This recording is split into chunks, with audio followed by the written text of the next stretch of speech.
I'm Ayusha. Today I learned isalpha method.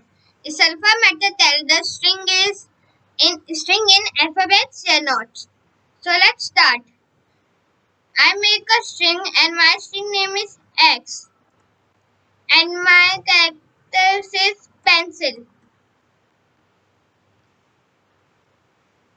X dot isalpha true because string in alphabets. One I write there I write numbers 1, 2, 3.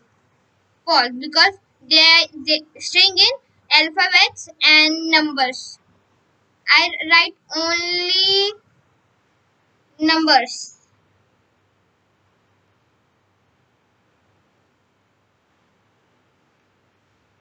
False because string in numbers. I write there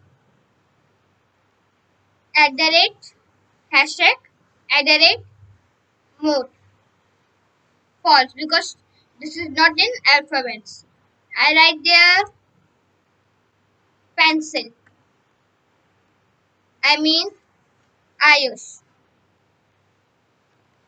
True. Thank you.